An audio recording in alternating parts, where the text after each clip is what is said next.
Why, hello there. We are in the Book Nook. I'm Sin, and today we are going to talk about my past, present, and future of books.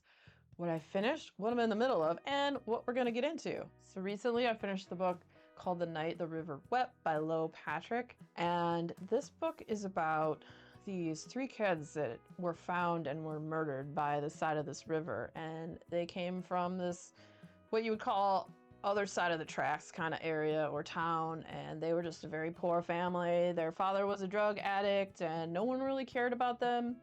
This murder basically went unsolved for about 20 plus years until one day Arlene Riddell gets a job at the local police station and starts digging into the files and decides to take it upon herself that she wants to solve this murder. It's kind of like, there's a bit of humor to it. It is not, it's serious, but it's not. It feels like she's like Elle from Legally Blonde, and then she teams up with these other two women who are like grumpy old men. Like, if you ever saw any of those grumpy old men movies, it's like Legally Blonde meets grumpy old men. This is this book. So you have the two other women that help her try to solve this case, button heads, getting into fights. It was page turner for sure, and I feel like some people might not like it because it doesn't take itself too seriously. It was kind of weird. And the woman's husband in this, because she didn't need to work at all. Like, she could have just sat around and did her nails and, you know, gossiped and done whatever, but I think she just got sick of like doing nothing, so she got a job at the police department, and she was just basically bagging and tagging evidence. And it's a small town, so like the guy who ran the place, the Officer Gamble, didn't really care if she went through the files and got into that and whatnot, so she did, and then decides to, you know, investigate and be a little detective lady. And her husband is like a whole, like, he's like a fall down drunk, and he always has food on his face. And he's not a mean drunk or anything, but he is a raging alcoholic, which at first it seems like she didn't quite care about, but as the time goes on, it seems to annoy her more and more, but it never seems to really be a problem. But they are like 24, so they're still really young. She's got plenty of years for it to be a problem, for him to get more mean and whatever. So the fact that his alcoholism was never really super portrayed in a bad way, I don't know how I feel about that. I have a lot of things I could say about alcoholism, so I'm not sure if I really like the way that was portrayed in the book necessarily, but I still had fun reading it. Like I said, it was a page turner. The characters were goofy and grumpy and quirky and weird, and it's just a book if you want like a unsolved cold case, but something that didn't take itself too seriously. Like the description I already said, I keep repeating myself, but yeah, Legally Blonde meets grumpy old men in a cold case murder book, and you have The Night the River Wept. I enjoyed it. All right, so what I'm in the middle of is the 6th book in the Dark Tower series, Song of Susanna, and I'm maybe like dead middle right now. I think I'm about 200 plus pages in. It's weird. The whole thing's been weird, and I love it. So, you know, where we last left off, I don't know if you've read the series, but we're looking for the Dark Tower.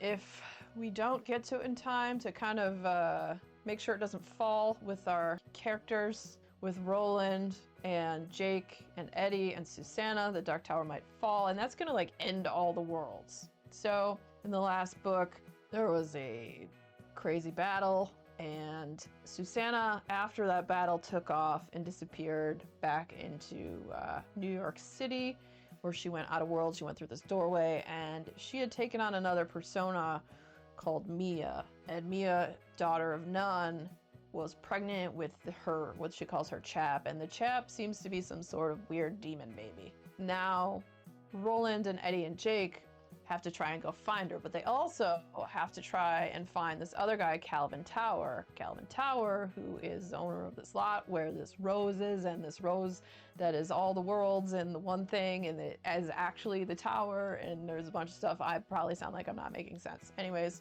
I'm loving it so far. It's really good. There will be a standalone review for this coming once I finish it.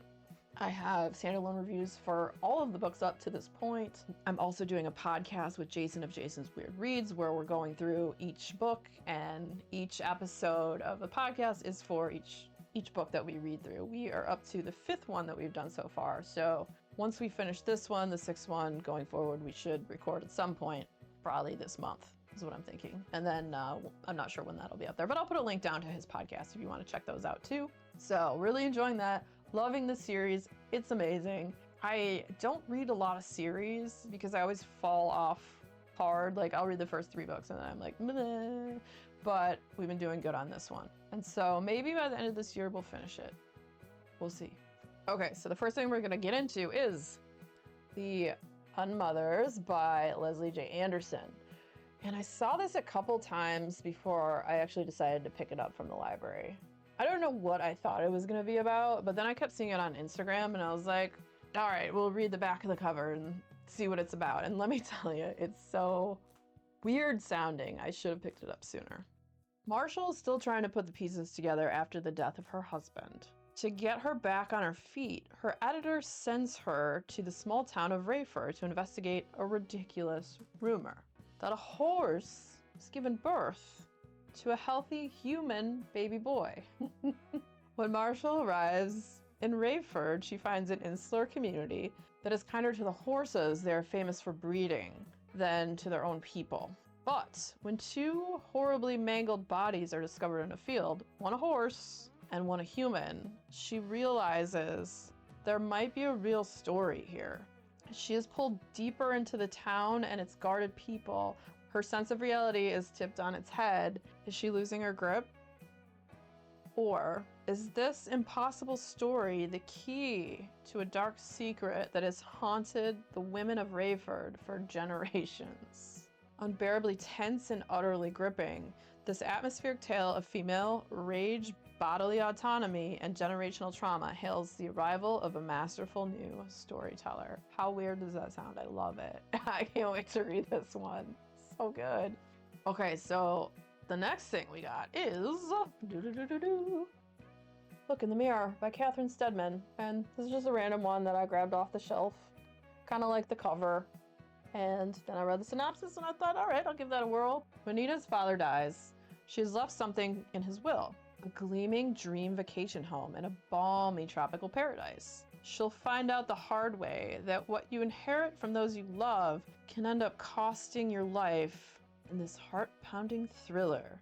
All right, so Nina, still grieving from the loss of her father, discovers that she has inherited a property in the British Virgin Islands. A vacation home she had no idea existed until now. The house is extraordinary, state-of-the-art, all glass and marble. How did her sensible father come into enough money for this? Why did he keep it from her?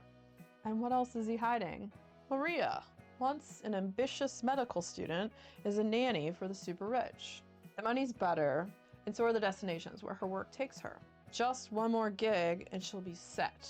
Finally, she'll be secure. But when awards never show, Maria begins to make herself at home, spending her days luxuriating by the pool and in the sauna.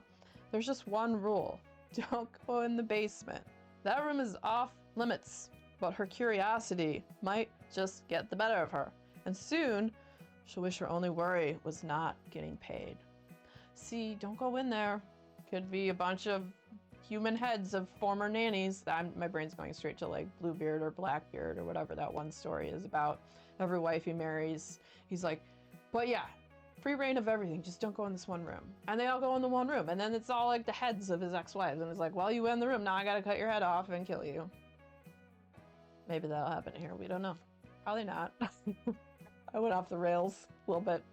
All right, and next we have Piglet by Lottie Hazel.